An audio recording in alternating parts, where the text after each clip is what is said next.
A paz do Senhor, amados. Aqui estamos nós para mais uma lição da Escola Bíblica Dominical. Aproveitando, peço a você que se inscreva no nosso canal, deixe o seu like e ative o sininho para que você seja notificado de novas publicações. Deus te abençoe, a paz de Cristo.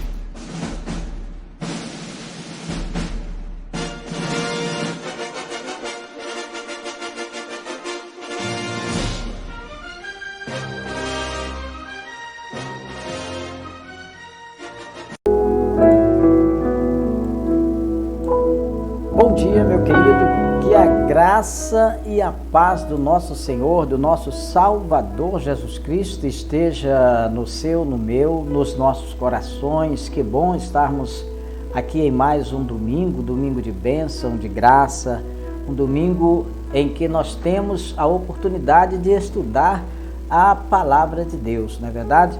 E olha aí, nós estamos aqui com a nossa revista, da lição aqui, das lições bíblicas, e a nossa lição de hoje é a lição de número 12, tá? Do dia 20 de março, de 2022. E o tema da nossa lição é justamente este aqui, ó: as epístolas instruem e formam os cristãos, tá? Então, as epístolas, as cartas, encontradas no Novo Testamento, elas instruem e também formam aos cristãos, tá? E, meu querido, nós temos o texto áureo da nossa lição de hoje, O texto áureo da nossa lição encontra-se em 2 João, a segunda carta de João, no capítulo 1, versículo 3. Você que está aí para estudar a palavra conosco, já deve estar aí com a sua revista, Ou quem sabe com a Bíblia, A revista é esta aqui, ó, tá? Então nós vamos estar aqui estudando a lição desta revista aqui, a Supremacia das Escrituras, a revista da CPAD, tá? A lição é a lição número 12, como eu disse, do dia 20 de março, deste domingo, lição atual de hoje, e estaremos estudando essa lição tão importante para as nossas vidas, porque vamos entender a necessidade de conhecermos as epístolas, de conhecermos as cartas, e também como elas se classificam, como elas se dividem, são divididas, e a importância destas cartas na vida de todo cristão, tá?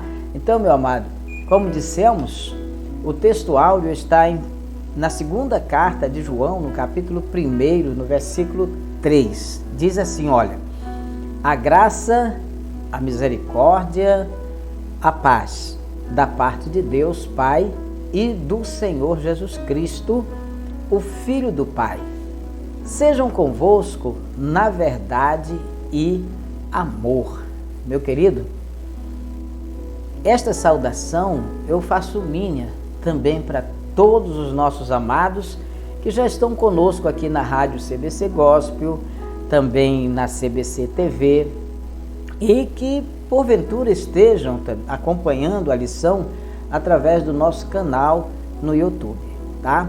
Então, seja bem-vindo a uma dessas plataformas de informações, de divulgação do Reino de Deus, tá?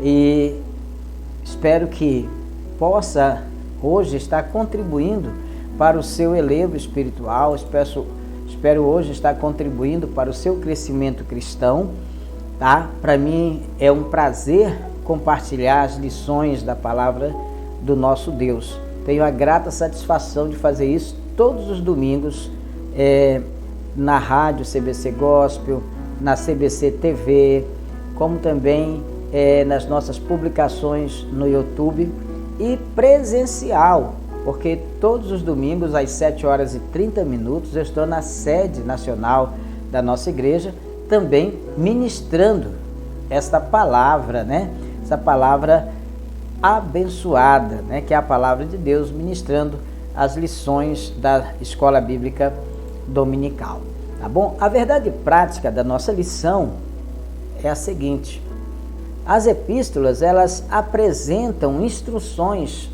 que são vitais para a nossa compreensão da doutrina cristã, bem como para a formação do cristão, né? Então as epístolas, elas contribuem de uma forma muito importante para a formação do novo homem, da nova criatura em Cristo Jesus, nosso Senhor. A leitura bíblica está em 1 Coríntios, no capítulo 1, versículo 1 a 3, 1 Pedro, também capítulo 1, versículo 1 e 2, e 2 João, segunda epístola de João, capítulo 1, dos versículos 1 a 3. Você já achou? Você tem a sua revista aí? Se não tem, vamos ler juntos aqui, vamos acompanhar, né? Então diz assim: Paulo, chamado apóstolo de Jesus Cristo, pela vontade de Deus, e o irmão Sóstenes, a igreja de Deus que está em Corinto, aos santificados em Cristo Jesus, chamados santos, com todos os que em todo lugar invocam o nome do Senhor Jesus. Senhor deles e nosso, graça e paz da parte de Deus, nosso Pai, e do Senhor Jesus Cristo. Em 1 Pedro, versículos 1 e 2, diz assim: Pedro, apóstolo de Jesus Cristo, aos estrangeiros dispersos no Ponto, Galácia, Capadócia, Ásia e Bitínia, eleitos segundo a presciência de Deus Pai, em santificação do Espírito, para a obediência e a aspersão do sangue de Jesus Cristo. Graça e paz vos sejam multiplicadas. E na segunda carta de João, no capítulo 1, versículo 1, 2 e 3, diz assim: O ancião, a senhora eleita e a seus filhos, aos quais amo na verdade, e não somente eu, mas também todos os que têm conhecido a verdade, por amor da verdade que está em nós e para sempre estará conosco. A graça, a misericórdia, a paz da parte de Deus Pai e da parte do Senhor Jesus Cristo, o Filho do Pai, seja convosco na verdade e amor. Amém? Oremos ao Senhor. Querido Deus, nosso Pai, Senhor, nós te glorificamos porque temos o privilégio de podermos estudar a Tua Palavra. E aqui, Senhor, estamos nós, quem sabe quantos nesse momento estão sendo edificados através da Palavra do Senhor que foi lida e serão edificados através da reflexão desta Palavra no decorrer desta lição. Deus amado, vem nos nortear, tomando assim, meu Deus, a direção do estudo desta manhã. E abençoa as nossas vidas, em nome de Jesus. Amém e amém. Louvado seja, meu querido, o nome do Senhor nosso Deus. Olha, meu amado, estamos aqui para estudar, né, mais uma lição do trimestre, né? Esta é a 12ª, portanto, faltam apenas uma lição para chegarmos ao final do trimestre e já vem aí a nova revista, né, para estarmos estudando a partir do trimestre vindouro, tá? A lição desta semana tem como proposta apresentar o conjunto de doutrinas entregue à Igreja do Senhor por intermédio dos autores das cartas, né, dos autores das epístolas do Novo Testamento. Queridos, o conteúdo destas epístolas tem como função instruir, como também formar os crentes no que diz respeito à nossa fé, a fé cristã, bem também como preparar-nos para o encontro com o Senhor por ocasião do arrebatamento da igreja. Estamos todos nós esperando este grande e maravilhoso dia, em que a igreja será arrebatada, não é verdade? Então, as cartas, as epístolas do Novo Testamento, elas nos instruem, elas nos formam no que diz respeito à fé cristã e também nos preparam para o encontro com o Senhor por ocasião do arrebatamento. Tá bom, meu amado? E o objetivo da lição, nós temos aqui 3 objetivos específicos. O primeiro deles é apresentar a instrução doutrinária de Paulo, que Paulo passou às igrejas no que diz respeito à pessoa do nosso Senhor, do nosso Salvador Jesus Cristo, acerca também das últimas coisas. Segundo, expor a natureza das epístolas gerais a respeito da fé, da santificação, também do combate aos falsos ensinos e esperanças da vida eterna. E esperança da vida eterna. E, por terceiro, ressaltar a atualidade das epístolas do Novo Testamento no tocante às doutrinas da justificação, da santificação e da glorificação do crente. Então, meu querido, é fundamental que o crente conheça as doutrinas bíblicas registradas nas cartas do Novo Testamento. É de suma importância termos conhecimento, meu amado, tá? Termos conhecimento das doutrinas bíblicas registradas, sim, nas epístolas, né? Nas cartas do Novo Testamento. Seus ensinamentos trazem o aperfeiçoamento da nossa fé, também trazem o amadurecimento do caráter do cristão. Então, meu amado, é importante que nós realmente estudemos e por isso estamos aqui com esta lição tão importante. Estamos estudando esse trimestre todo sobre esse tema tão importante, a supremacia das Escrituras, tá?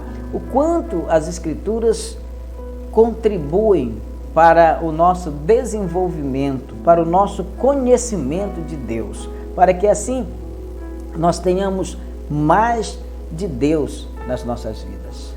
Olha, a palavra-chave da lição de hoje é epístola, cartas.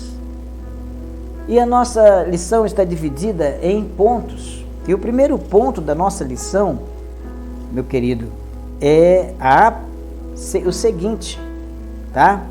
O primeiro ponto da nossa lição é como as epístolas paulinas nos instruem. O segundo ponto da nossa lição é como as epístolas gerais nos formam. E o terceiro ponto da lição é as epístolas continuam a falar.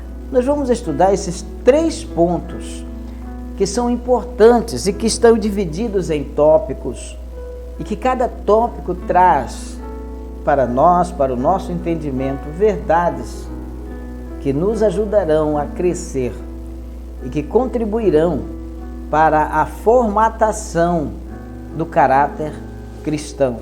Amém? Então, meu amado, como as epístolas paulinas podem nos instruir? Como as epístolas paulinas nos instruem? Bem, vamos aqui para o primeiro tópico deste assunto. Instruções salvíficas. Olha, nesse grupo, enfatizamos os aspectos da doutrina da salvação, tá? Então, as epístolas paulinas nos trazem instruções relativas à salvação, à nossa salvação, tá? Aos Romanos, destaca-se que o justo viverá pela fé. Cristo nos libertou do pecado mediante o seu sacrifício remidor, né? Dessa forma, pela fé em Cristo, nós somos declarados justos. A carta aos Gálatas, Paulo assevera que ninguém é justificado pelas obras da lei. e que somente a fé em Cristo nos liberta do jugo do pecado. Já em 1 Coríntios, ressalta-se a mensagem de do Cristo crucificado, que morreu pelos nossos pecados e ressuscitou ao terceiro dia. E na 2 Coríntios, frisa-se o ministério da reconciliação, em que Cristo levou os nossos pecados e nos reconciliou com Deus. Olha, querido, aqui em Romanos, no capítulo 1, no versículo 17, diz assim: porque nele se descobre a justiça de Deus, e de fé em fé, como está escrito, mas o justo viverá pela fé. Então, Romanos aqui, ele destaca a fé. O justo viverá pela fé. Ele se destaca desta forma. Paulo destaca a fé aqui na carta à igreja de Roma, não é? E aqui em Romanos ainda, capítulo 3, versículo 23 e 25, diz: porque todos pecaram e destituídos estão da glória de Deus, sendo justificados gratuitamente pela sua graça, pela redenção que há em Cristo Jesus, ao qual Deus propôs para propiciação pela fé no seu sangue, para demonstrar a sua justiça pela remissão dos pecados dantes cometido sob a paciência de Deus. Então, o que nós vemos aqui é que Cristo nos libertou do pecado mediante o seu sacrifício com poder de remir, sacrifício remidor. Ninguém, meu amado, é justificado pelas obras da lei, mas pelo sacrifício de Cristo. Se você vê a carta aqui de Paulo à igreja lá da Galácia, né, a carta aos Gálatas, no capítulo 2, no versículo 16, diz assim: sabendo que o homem não é justificado pelas obras da lei, mas pela fé em Cristo, temos também crido em Jesus Cristo, para sermos justificados pela fé de Cristo e não pelas obras da lei. Porquanto, pelas obras da lei, nenhuma carne será justificada. Tá? Então, aos Gálatas, Paulo assevera categoricamente, assevera que ninguém é justificado pelas obras da lei, e que somente a fé em Jesus Cristo nos liberta do jugo do pecado. Aqui em Gálatas, no capítulo 5, versículo 1, diz: estai, pois, firmes na liberdade com que Cristo nos libertou, e não torneis a meter-vos debaixo do jugo da servidão. Olha, meu amado, Cristo já nos libertou. E a orientação de Paulo é para que a igreja não volte a ficar debaixo do jugo da servidão. Você que entregou sua vida a Jesus, se mantenha firme, se mantenha constante na sua fé, no seu envolvimento com o reino de Deus. Não volte a se meter debaixo do jugo da servidão. Paulo também fala aos Coríntios, e na primeira carta aos Coríntios, Paulo ressalta a mensagem do Cristo crucificado.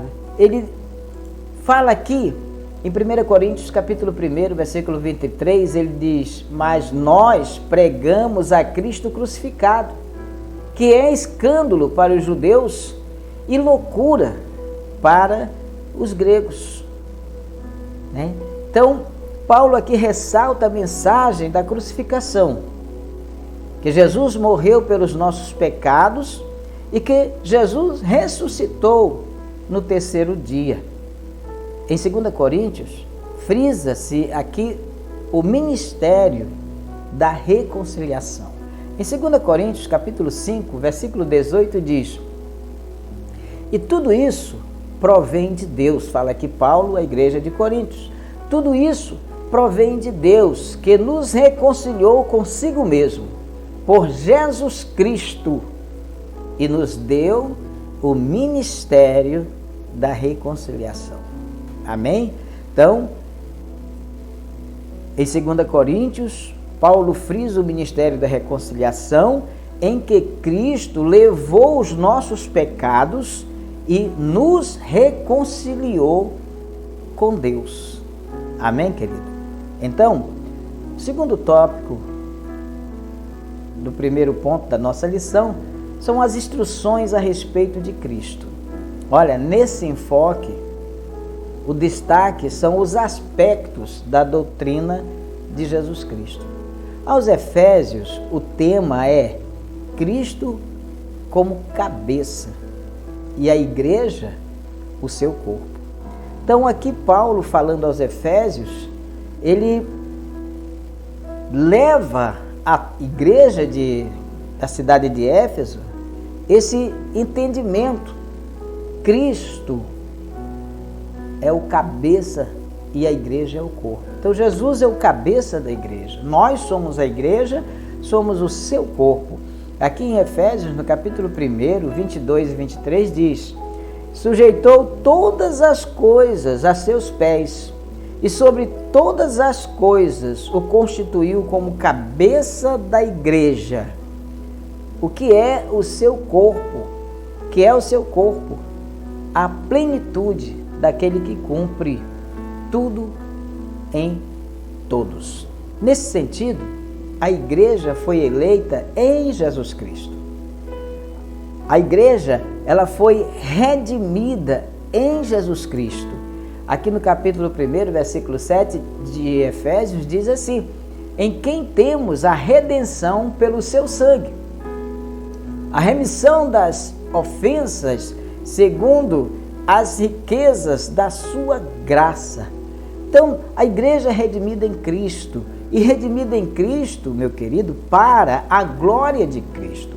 No versículo 12 do capítulo 1 de Efésios diz: com o fim de sermos para louvor da sua glória, nós, os que primeiro esperamos em Jesus Cristo. Olha só, aos Filipenses, tá? Aos Filipenses, a mensagem de Paulo enfatiza que o viver é Cristo, tá? O viver é Cristo. Tem muita gente equivocada com relação à vida, né? E Paulo diz aqui que o viver é Jesus. Aqui em Filipenses capítulo 1, versículo 21, ele diz: porque para mim o viver é Cristo e o morrer é ganho. Então, se você não sente esse sentimento que também Paulo sentiu, né, tem algo errado, né? Então, nós precisamos sentir, sim, que o viver é Cristo, tá? Estamos felizes porque estamos em Cristo Jesus, nosso Senhor. Ele, Jesus, é o segredo da verdadeira alegria. Ele, Jesus, é o modelo de vida para o salvo. Então, você quer ter uma vida esplêndida? Olhe para Jesus Cristo. Não olhe para o homem. Não olhe para o membro da igreja, para o presbítero, para o diácono, para o pastor, para a liderança. Olhe apenas para o Senhor Jesus Cristo. Jesus é o segredo da verdadeira alegria e Ele é o modelo de vida para o salvo. Se você está se modelando em alguém da igreja que não é Jesus, você está equivocado e você vai viver frustrado, decepcionado, desanimado, porque, meu querido, o único modelo que nós temos aprovado é o Senhor Jesus Cristo. Paulo fala aos Colossenses, ele diz assim, olha, que a vossa vida está escondida com Cristo. Lá em Colossenses, no capítulo 3, no versículo 3, diz assim: porque já estáis mortos e a vossa vida está escondida com Cristo em Deus. Olha, estamos bem protegidos, né? Bem guardados. Então a igreja, ela está unida em Cristo, morta e ressuscitada com Jesus Cristo. Aqui em Colossenses 2:2 diz assim: para que os seus corações sejam consolados e estejam unidos em caridade e enriquecidos da plenitude da inteligência para conhecimento do mistério de Deus em Cristo. Olha, meu amado, tá? Então, no versículo 10, diz assim: e estáis perfeitos nele, que é o cabeça de todo principado e potestade. O 20 diz: se, pois, estáis mortos com Cristo, quanto aos rudimentos do mundo, porque vos carregam ainda de ordenanças, como se vivesses no mundo. Olha, se você já está guardado em Cristo, tá? Quanto aos rudimentos do mundo, por que vocês carregam ainda as ordenanças como se vivessem no mundo? Por que vocês ainda vivem como se estivessem no mundo, se nós estamos guardados no Senhor Jesus? E Colossenses 3, versículo 1, diz assim: portanto, se já ressuscitastes com Cristo, buscai as coisas que são de cima, onde Cristo está assentado à destra de Deus. Olha, você já ressuscitou com Jesus, então por que ainda buscar as coisas do mundo? Nós devemos buscar as coisas que são de cima, que é do céu, onde Cristo está, e Ele está assentado à direita de Deus. Em suma, Cristo é a suficiência para todo cristão. Então nós não precisamos de mais nada a não ser do Senhor Jesus. Terceiro tópico, as instruções sobre as últimas coisas. Olha, esses ensinos das cartas, das epístolas, enfatizam os aspectos da vinda de Jesus. Aqui em 1 Tessalonicenses, Paulo ensina que o retorno de Jesus Cristo, nós, o que ficarmos vivos, seremos arrebatados. Olha, Paulo fala aqui em 1 Tessalonicenses, capítulo 4, versículo 17, ele diz: depois nós, os que ficarmos vivos, seremos arrebatados, juntamente com eles nas nuvens, a encontrar o Senhor nos ares, e assim estaremos sempre com o Senhor. Então, meu amado, aqui para os Tessalonicenses, Paulo fala sobre o retorno de Jesus. E ele diz que nós, os que ficarmos vivos no período desse retorno, seremos arrebatados, sendo necessário, para esperar o Senhor, conservar-nos irrepreensível o espírito, a alma e o corpo. Olha só aqui que Paulo fala para a gente, tá? Olha, você está esperando a volta do Senhor Jesus? Então é necessário, para esta espera, você conservar irrepreensível o espírito, a alma e sabe o que mais? O corpo. Há muita gente pregando aí que o Senhor Jesus só quer a alma. O corpo não tem nada a ver, não é? Mas precisamos, para estarmos prontos para o arrebatamento, conservar irrepreensível o espírito, a alma e o corpo, tá? Então, veja o que diz aqui em 1 Tessalonicenses 5, versículo 23, diz assim: e o mesmo Deus de paz vos santifique em tudo, e todo o vosso espírito e alma e corpo sejam plenamente conservados irrepreensíveis para a vinda do nosso Senhor Jesus. Então, se você não está conservando o seu corpo, você vai ser achado em falta. Você pode estar aí alimentando a sua alma, com cultos, com orações, com jejuns, consagrações, alimentando com a palavra, mas se o seu corpo está vivendo em depravação, em desarmonia com o ensinamento, com a palavra de Deus, você vai se decepcionar. Precisamos conservar irrepreensível o corpo, a alma e o espírito. Já para a igreja de Tessalônica, o apóstolo esclarece que após o arrebatamento da igreja, o dia do Senhor se iniciará com a manifestação do anticristo. Olha aqui, nós não estaremos, no período de turbulência grande tribulação que virá, né? Diz aqui o seguinte, que não vos movais facilmente do vosso entendimento, nem vos perturbeis, quer por espírito, quer por palavra, quer por epístola, como de nós, como se o dia de Cristo estivesse já perto. Enquanto o salvo aguarda a volta de Jesus, o salvo deve orar para que o evangelho tenha livre curso.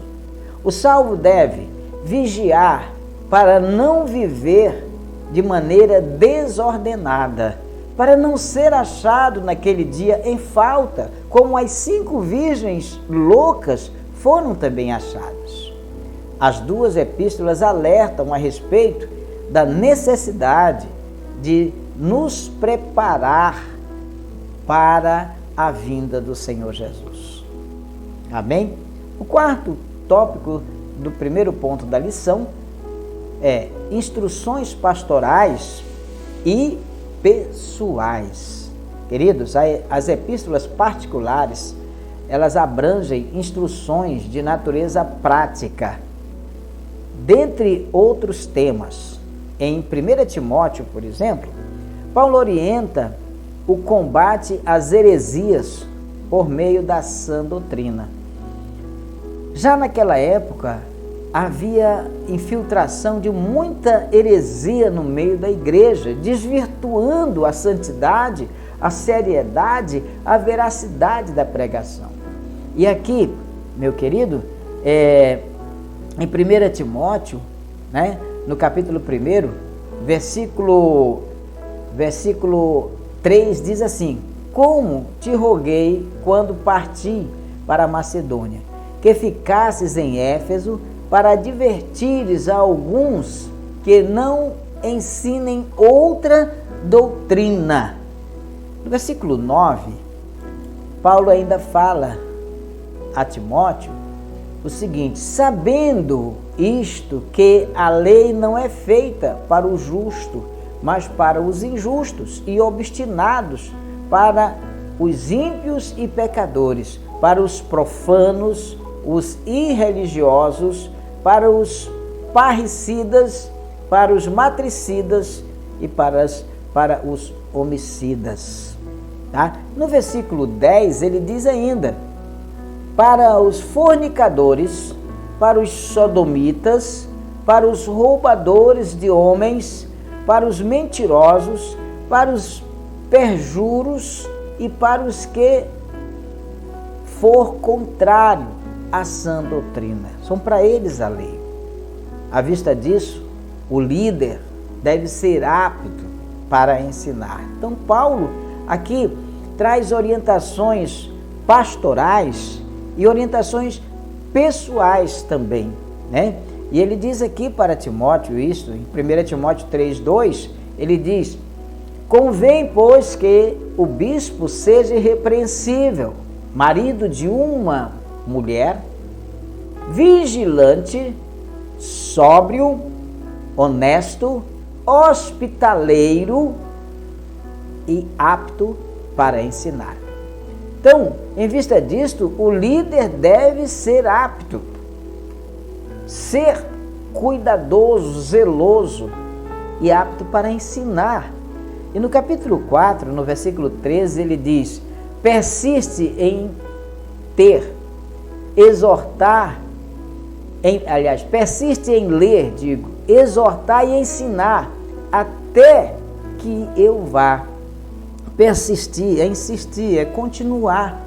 Então, continua lendo, estudando e continua ensinando até que eu volte, até que eu vá lá com vocês.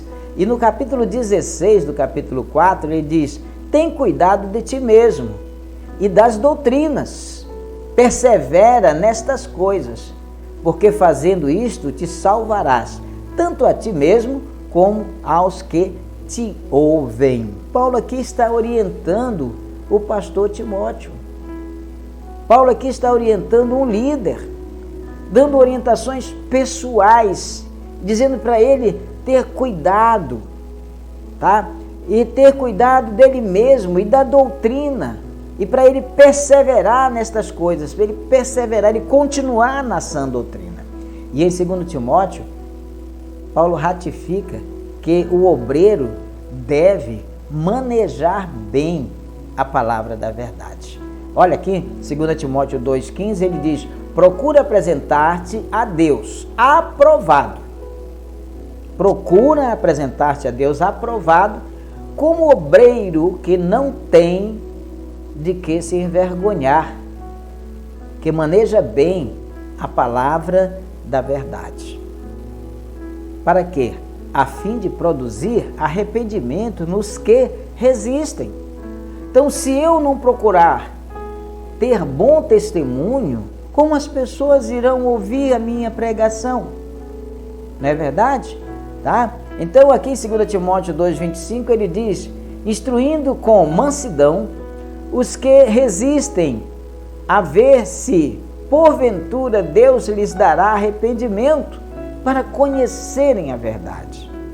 Já na carta de Paulo a Tito, na carta lá em Tito, né, o pastor diz,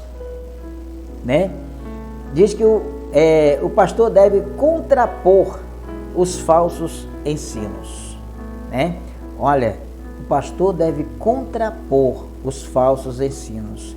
Não deve aceitar, não deve abrigar na igreja os falsos ensinos. Aqui em Tito, né, no capítulo 1, versículo 5, diz: por esta causa te deixei em Creta, para que pusesses em boa ordem as coisas que ainda restam, e de cidade em cidade estabelecesses presbíteros, como já te mandei.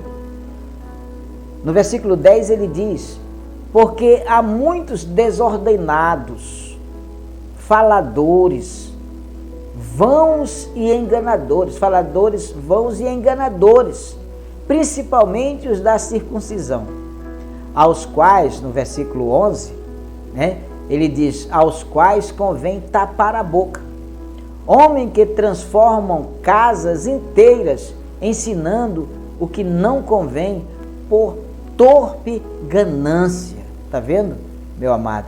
Então veja bem aí o cuidado que precisamos ter aí, né, com a exploração financeira no que diz respeito ao Evangelho do Senhor Jesus. Então, em Tito, Paulo fala que o pastor deve contrapor os falsos ensinos, combater os falsos ensinos, e para tanto, o pastor é exortado a falar o que convém à sã doutrina. Lá em Filemon, a mensagem enfatiza o perdão. Se você ler aqui em Filemon, capítulo 1, versículo 16, ele diz: não já como servos, antes, mais do que servo, como irmãos amados, particularmente de mim, e quanto mais de ti, assim na carne como no Senhor. Então, aqui, meu querido, em Filemon, a mensagem enfatiza o perdão. O transgressor arrependido deve ser recebido, mais do que servo, mas como irmão amado. Amém, meu querido? Então, as epístolas paulinas nos instruem a respeito de Cristo sobre as últimas coisas e trazem instruções pastorais e também instruções pessoais que são importantes para a formação do caráter cristão. Tá bom, meu amado? Então, segunda parte da nossa lição, o tema é como as epístolas gerais nos formam.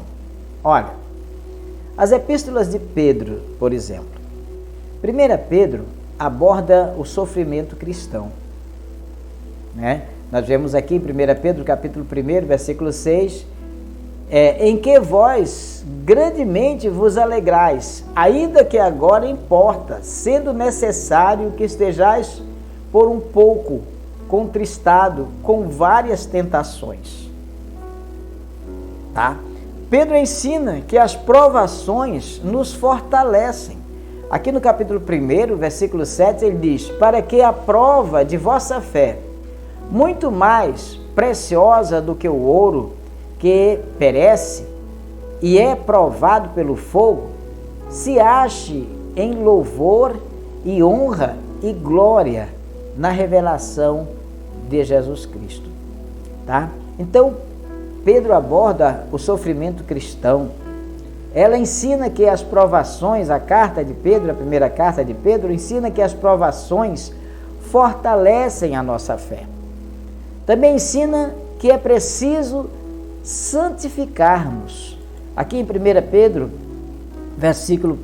capítulo 1, versículo 15 diz: mas como é santo aquele que vos chamou, sede vós também santos em toda a vossa maneira de viver. É preciso ser santo, é preciso santificar. Também ele fala aqui que é preciso suportar. Olha aqui em capítulo 2, versículo 19 de 1 Pedro. Porque é coisa agradável que alguém, por causa da consciência para com Deus, sofra agravos, padecendo injustamente. Tá? Suportar agravos. Muitos não querem levar desaforo para casa e entram em atrito entre irmãos, na igreja, não é? E assim por diante. Tá? Então, meu amado, a primeira carta de Pedro aborda o sofrimento cristão, ensina que as provações fortalecem a nossa fé, ensina que é preciso santificar, ensina que é preciso suportar os agravos. E também ensina que é preciso alegrar-se nas aflições. Aqui em 1 Pedro 4,13 diz: mas alegrai-vos no fato de serdes participantes das aflições de Cristo, para que também na revelação da sua glória vos regozijeis e alegreis. Então, a carta também nos ensina, nos orienta a nos alegrar nas aflições. Assegura que o próprio Deus é quem aperfeiçoa, o próprio Deus é quem confirma, o próprio Deus é quem fortifica, o próprio Deus é quem estabelece o crente fiel. É isso que Pedro fala aqui no capítulo 5, versículo 10. Ele diz: olha, e o Deus de toda graça, que em Cristo Jesus vos chamou à sua eterna glória, depois de haverdes padecido um pouco, Ele mesmo vos aperfeiçoará, confirmará, fortificará e fortalecerá. Que coisa linda, que coisa maravilhosa, né, meu amado? Então nós vimos aqui o que a primeira carta de Pedro, né, nos proporciona. E a segunda carta? Em 2 Pedro, a mensagem faz alerta aos ensinos dos falsos mestres, tais como negar a divindade de Jesus Cristo, negar a segunda vinda de Jesus, né?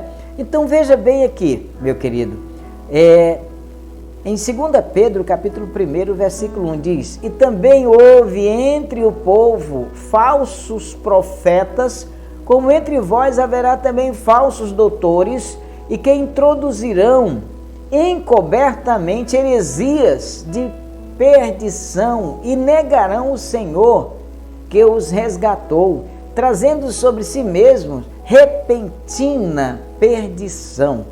Tá? No 3, versículo 4, ele diz: dizendo, onde está a promessa da sua vinda?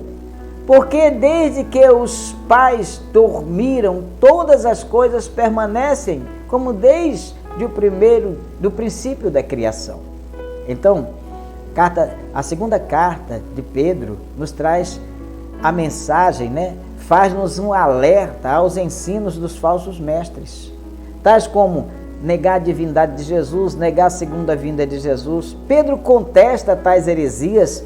Pedro ratifica que Jesus é o Filho de Deus, né? Então Pedro, ele ratifica isso. Ei, Jesus é o Filho de Deus, calma lá. E, meu querido, as epístolas de João. A primeira carta de João adverte sobre o falso ensino que negava a encarnação de Jesus. Olha aqui em 1 João, capítulo 1, versículo 1, diz assim: o que era desde o princípio, o que vimos com os nossos olhos, o que temos contemplado, e as nossas mãos tocaram da palavra da vida.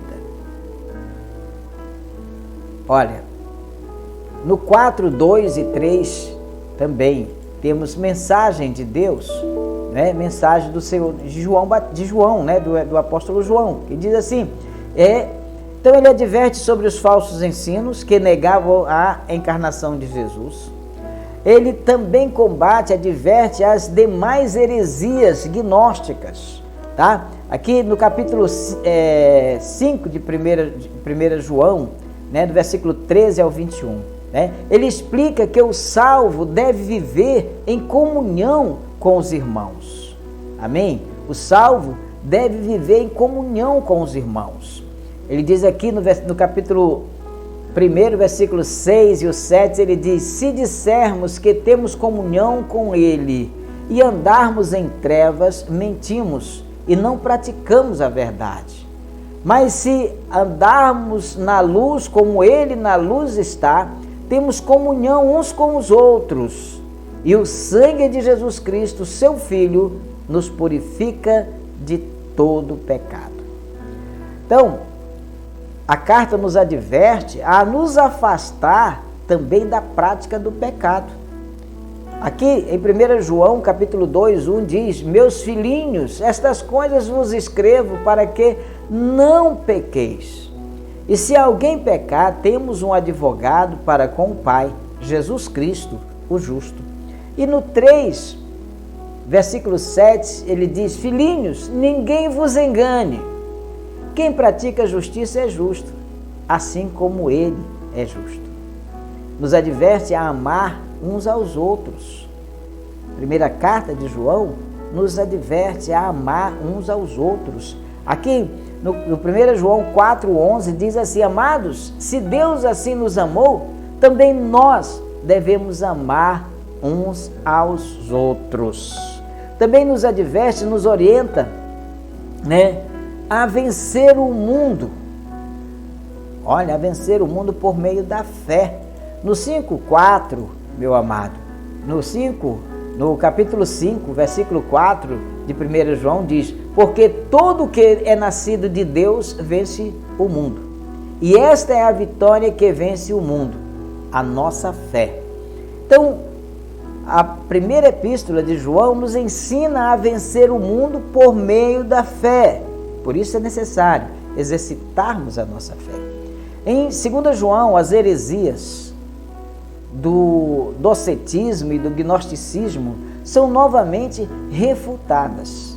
Então, na segunda carta de João, ele refuta, tá, veemente as heresias do docetismo e do gnosticismo. Tá? Então, meu amado, a igreja é exortada a perseverar na doutrina de Cristo. Aqui em 2 João 1, verso 9 diz: todo aquele que prevarica e não persevera na doutrina de Cristo não tem a Deus. Quem persevera na doutrina de Cristo, esse tem tanto o Pai como o Filho, né? Então é preciso perseverar na doutrina de Jesus Cristo. Amém? Louvado seja o nome do Senhor nosso Deus. A terceira carta, meu amado, João destaca a fidelidade de Gaio e de Demétrio, né? Também a reprovação do mau testemunho de Diótrefes. E por fim, João adverte o cristão: não sigas o mal, mas o bem, né? Não sigas o mal, mas o bem. Diz aqui no capítulo 1 da terceira carta, versículo 11, ele diz: amados, não sigais o mal, mas o bem. Quem faz bem é de Deus, mas quem faz mal não tem visto a Deus. As outras epístolas, as outras cartas gerais, aos Hebreus, né, a ênfase repousa na supremacia do Senhor Jesus. Aqui em Hebreus, capítulo 1, versículo 1 diz: havendo Deus antigamente falado muitas vezes e de muitas maneiras aos pais pelos profetas, e a nós falou-nos nestes últimos dias pelo Filho. Ele é o sumo sacerdote que por seu próprio sangue executou uma eterna redenção. Então a carta aos Hebreus nos fala sobre o Cristo, né, a supremacia de Jesus, né, o sumo sacerdote, né, que por seu próprio sangue executou uma eterna redenção. Desse modo, o crente é estimulado a olhar para Cristo, que é o autor e consumador da nossa fé. Ele diz assim: olhando para Jesus, autor e consumador da fé, o qual, pelo gozo que lhe estava proposto, suportou a cruz, desprezando a afronta, e assentou-se à destra do trono de Deus. Em Tiago, o autor esclarece que a fé sem obras é morta. Tá? E acentua que a fé deve ser mostrada em ações. Em Tiago 2, capítulo 2, 14, diz: meus irmãos, que aproveita se alguém disser que tem fé e não tiver obras. Porventura a fé pode salvá-lo? Precisa haver atitude. Por isso, o texto adverte o cristão a ser praticante da palavra e não somente ouvinte. Em Judas, o salvo é exortado a batalhar pela fé. Judas 1:3 diz assim: amados, procurando eu escrever-vos com toda diligência acerca da comum salvação, tive por necessidade escrever-vos e exortar-vos a batalhar pela fé, que uma vez foi dada aos santos. Amém? Então isso por causa dos hereges infiltrados na igreja, né? Então Judas fala assim o crente, ele é instruído a orar e a perseverar, né? A ter esperança da vida eterna. Terceiro ponto da nossa lição, meus amados, fala sobre as epístolas continuam a falar. A doutrina da justificação ensina que o pecador é justificado. O que é isso? É absolvido da punição do pecado unicamente pela fé na graça divina. Tá? Então, Romanos fala aqui, capítulo 5, versículo 1 e 2, diz: sendo, pois, justificados pela fé, temos paz com Deus por nosso Senhor Jesus Cristo, pelo qual também temos entrada pela fé a esta graça, na qual estamos firmes e nos gloriamos na esperança da glória de Deus. Então, significa dizer que as obras humanas não podem nos salvar. Nossa declaração de fé professa crer na restauração do homem por meio do arrependimento e da fé. No novo nascimento pela graça de Deus, mediante a fé em Jesus Cristo. E também na justificação pela fé no sacrifício de Cristo. Tá, meu amado? Então, essa é uma doutrina fundamental da fé cristã. Segundo ponto, a doutrina da santificação. A doutrina da santificação implica uma vida separada do pecado. Tá? Uma vida separada do pecado. Mas como é santo aquele que vos chamou, sede vós também santos em todas as vossas maneiras de viver. Está lá em 1 Pedro, capítulo 1, versículo 15, tá? E o 16. Portanto, porquanto escrito está, sede santos, porque eu sou santo.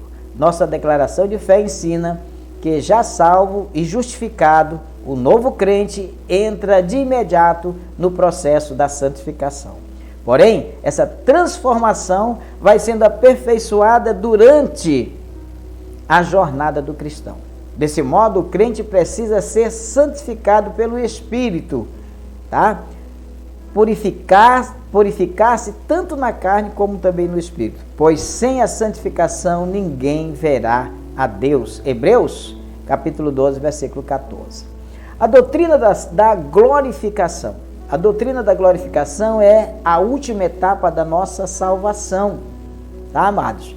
Então, Romanos 8,17 diz: se nós somos filhos, somos logo herdeiros, também herdeiros de Deus e co-herdeiros, de Cristo, se é certo que com ele padecemos, para que também com ele sejamos glorificados. E o 30 diz: e aos que predestinou, a esses também chamou, e aos que chamou, a esses também justificou, e aos que justificou, a esses também glorificou. Então, nesse processo, o pecador é salvo pela graça, é justificado pela fé, é santificado pelo Espírito e prossegue até a medida da estatura de Cristo. Efésios 4:13. Quer dizer que ao final do processo da salvação, a glória perdida lá no Éden pelo primeiro Adão será restaurada, tá? 1 Coríntios 15:45. Trata-se de uma promessa da futura transformação do nosso corpo mortal em corpo glorioso. Filipenses capítulo 3, 21. Que se dará por ocasião da vinda do nosso Senhor, do nosso Salvador Jesus Cristo. Amém, meu querido? Que maravilha, né? Que lição tremenda. Nós não temos tanto tempo assim, né, para continuar saboreando esta lição, tá? Mas para concluir, as epístolas são livros divinamente inspirados e representam quase 80% do cânon do Novo Testamento. O conjunto de doutrina dessas epístolas, revelado aos seus diversos autores, continuam a instruir o povo de Deus, continuam a formar o caráter do crente salvo em Jesus Cristo e continua a preparar a igreja para a vinda do Senhor. Amém? Só para revisar a lição, meu amado, olha, as epístolas que dão instruções a respeito da salvação são as epístolas que enfatizam os aspectos da doutrina da salvação, são Romanos, Gálatas, 1 e 2 Coríntios. As epístolas que instruem a respeito dos últimos dias são 1 e 2 Tessalonicenses. Pedro, na sua carta, 1 Pedro aborda o quê? Aborda o sofrimento cristão, né? E qual é a ênfase da carta de Hebreus aos Hebreus? A carta aos Hebreus enfatiza a supremacia do Senhor Jesus Cristo. E a doutrina da glorificação? A doutrina da glorificação é a última etapa da nossa salvação. Amém? Que coisa linda, que maravilha, não é? E aqui, meu amado, o nosso tempo hoje foi correndo, não é? E que maravilha, o nosso tempo hoje foi muito rápido. Eu quero agradecer a você que acompanhou a gente. Eu estou aqui, ó, que maravilha, que lição linda. Eu estou aqui, meu amado, alegre, muito feliz por esta lição maravilhosa que vem aperfeiçoar o nosso caráter. Quero convidar você para estar comigo daqui a pouco na sede da nossa igreja às 7h30 da manhã. Eu estarei lá na lição presencial. Quero convidar você para que estiver aí no YouTube, você se inscrever no nosso canal, deixar lá o seu like, ativar o sininho para você ser informado de novas publicações, tá? Compartilhe com seus amigos, tá bom? Olha, Deus tenha misericórdia de todos nós e que a graça do Senhor Jesus nos alcance de maneira poderosa, tá? Que lição linda, né? Que lição maravilhosa. Olha, a próxima lição, meus queridos, que nós vamos estar estudando, não é? Que coisa boa, tá? E a lição de número 13, tá, meu amado? Olha, a lição de número 13. E a leitura da Bíblia é a educação cristã. A leitura da Bíblia é a educação cristã, tá? Ela é a última lição desse trimestre, tá? E vem trazendo pontos importantes, como a Bíblia é o livro texto da Escola Bíblica Dominical, a educação cristã é a formação de leitores da Bíblia, né? E o terceiro ponto, meu querido, dessa lição, diz assim: é preciso ler a Bíblia diariamente, tá? Então aqui nós encerramos mais uma lição da revista A Supremacia da Palavra de Deus. Obrigado. Eu sou o Bispo Antônio Dias, presidente nacional das Comunidades Batistas Cristãs, a seu dispor servindo e adorando o Senhor Jesus. Deus te abençoe, Deus te dê muita bênção e muita graça. Fique na paz de Cristo. Amém? Deus te abençoe, meu querido, e o Senhor te proteja.